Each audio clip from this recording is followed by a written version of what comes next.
Magandang araw mga ka-AgriGuide. Welcome po ulit dito sa aming channel. Sa episode po na ito, i-share po namin kung paano po ang uninterrupted power supply.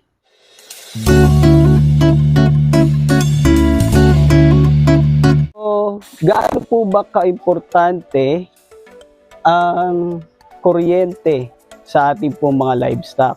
Lalo na po yung merong mga incubator, meron po mga brooder, at syempre, meron pong palaisdaan.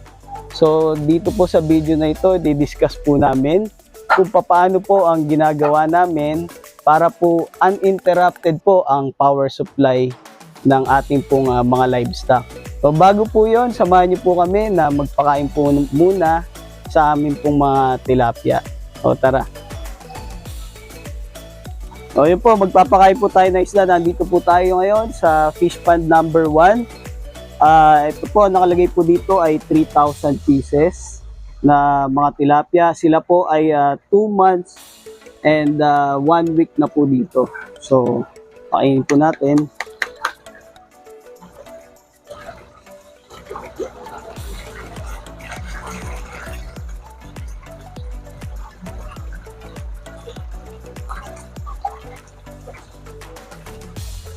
Ang pinapakain na po namin dito ngayon ay grower feeds.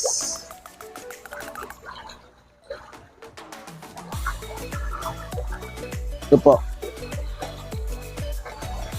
So kung mapapansin nyo po, yung feeds ay medyo mamasa-masa. Sa next episode po namin, i-share ko po sa inyo kung paano po namin na-overcome yung pong mataas na mortality ng ating pong mga isda. So, secret muna. So, ipapakita po namin sa next episode. Medyo lang, konting hint lang. Hindi po kami, or tinigil po namin yung pong probiotics na siguro marami po sa inyo nakakaalam na yung probiotics na yun na mahal po.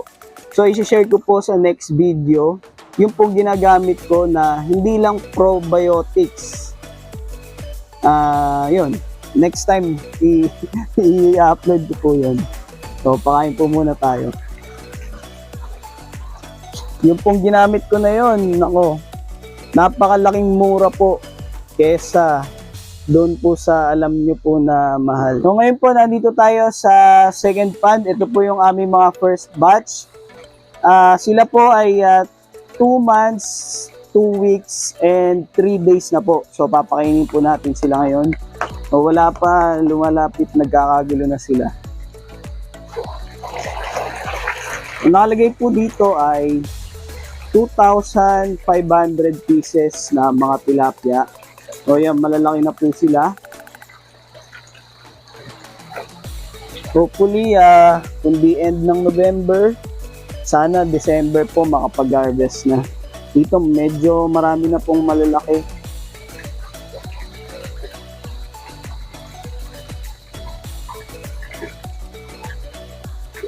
Yan. Sa pagpapakain po, make sure nyo po lahat malalagyan nyo sa buong pond. Dahil meron po dyan sa mga sulok-sulok, hindi po naipagrambulan sa mga kumakain. At least makakain pa rin po sila. So ngayon po, nandito tayo sa aming third pond. Ang nakalagay din po dito ay 3,000 pieces na mga tilapia. So sila po ay 2 months and 1 week na rin po. Yan. Dahil po dito sa pinapakain ko po, napaka sigla po nilang kumain.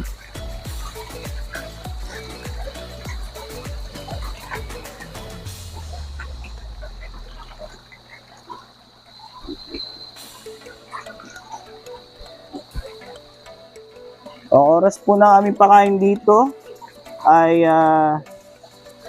6 to 7 a.m.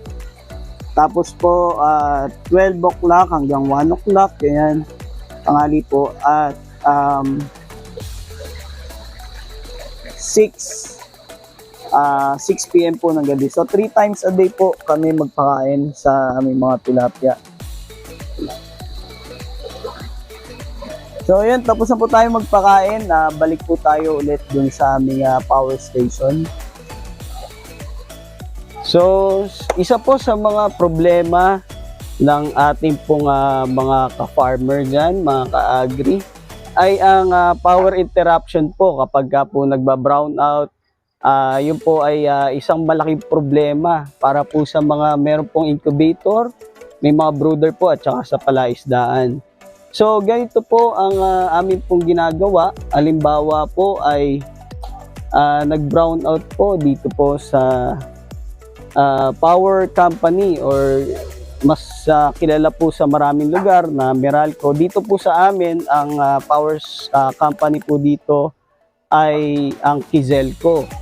So yun po, katulad po sa mga ganito pong mga probinsya, madalas po or kuminsan bihira naman na mawalan po ng kuryente, pero napaka-importante pa rin po na meron pa rin tayo maisusupply na kuryente o power para po sa ating mga livestock. Kung hindi, katulad po sa incubator, maaari pong hindi na po magpisa yung ating mga itlog pagka po matagal o nalamigan na po yung ating mga itlog. Sa brooder naman po, napaka-importante po ng ilaw na siya po nagpapainit sa mga sisiw natin. At pagka po yan nawala sa matagal po na oras, maaari po lamigin yung ating mga sisiw at doon po hihina po yung resistensya, magkakasakit po sila at doon po nagkakaroon ng mortality sa ating po mga sisiw. At higit sa lahat po dito sa pag-iisda, napaka-importante po ng kuryente. Hanggat maaari po dito sa pag-iisda, lalo na po intensive, ay kailangan po ay hindi po mawawalan ng kuryente. Lalo po yung mga nagbabiofloc, nag-RAS system, alam po nyo yan. Yung po mga gumagawa ng mga ganong system, lalo mga intensive po ang culture, ay napaka-importante po na hindi po mawalan ng kuryente. Gumagamit po kami ng automatic transfer switch. So ito pong automatic transfer switch na ito, ang purpose po nito ay once na mawala po ang kuryente ng Meralco, ay meron po kaming mga backup. Ito pong backup na ito, ang purpose po netong automatic transfer switch, automatic po siyang lilipat doon sa power supply para po hindi po maputol yung kuryente na kailangan po para po sa ating mga livestock na yung livestock po na hindi dapat mawawalan ng kuryente. So, ganito po ang setup namin dito sa aming farm. So, ngayon po, nandun po siya sa normal power. Dito po sa automatic transfer switch. Ang normal power po namin dito ay solar. Ito pong outlet na ito ay solar. Galing po ito sa solar. Take note lang po kung dapat alam nyo po yung requirements na kakailanganin ng livestock nyo na power. Yun po ang kailangan nyo pong i-set up na power ng solar nyo. Halimbawa po dito sa aming farm, ang aming pong in-install na setup ng solar ay 3.3 kilowatt na solar po, solar setup. Dahil meron po kaming incubator, brooder, at 6 na fish pond po, concrete fish pond. So napaka-importante po na alam nyo po ang requirements ng livestock nyo, kung ano po yung mapipili nyo na solar setup or solar package. So ngayon po, nandito po tayo sa normal power. Ang normal power po namin dito para po ma-maximize yung laman po or yung power ng solar po natin, yun po yung pinaka-normal power namin na ang binubuhay po niya ay incubator, brooder at saka po itong palaisdaan. So ngayon po, ito pong solar namin, kapag ka po ito ay naubos, ay automatic po siyang lilipat sa electric company.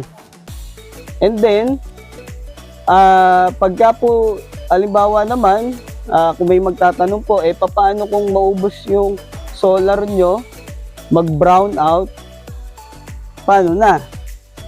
So, ito po yung isa pa naming power source dito sa farm. Dahil sa sobrang importante nga po ng kuryente, power supply dito po sa farm, meron din po kaming generator. So, ito po, nandito lang po, ito po yung saksakan ng generator. So, pagka po sakaling nag-brown out, naubusan po ng solar, andito po yung backup namin na generator. So, bubuksan lang po namin yan at ililipat lang po namin ito. Halimbawa po naubos yung solar power namin at nag-brown out din po, ang gagawin lang po namin dyan ay ililipat po dito sa generator po, bubuksan lang po yung generator at dito na po i-on. Automatic po yan, lilipat ulit dito sa normal power. So sa ngayon po, may kuryente naman po parehas at meron laman yung aming solar power. So ganyan po yung typical na setup po dito po sa aming farm. So ito po, ito pong saksakan na to, ito po yung aming sa going to fish pond at saka sa brooder house namin. So yung sa incubator namin, once na mag-brown out, nandyan po yung saksakan, sinasaksak po namin dito para hindi po na-interrupt din yung power ng incubator. So ganito po yan. Halimbawa po naubos yung battery doon po sa aming solar power. For example po, ito po kaya po ito nakasaksakan dahil pwede po namin ito ilipat dito po sa solar at ililipat po dito sa generator. So halimbawa po naubos, meron po kami switch dito. So ipapakita ko lang po sa inyo indication kapag po naubos yung solar battery po natin. So yan po, papatayin ko lang po siya.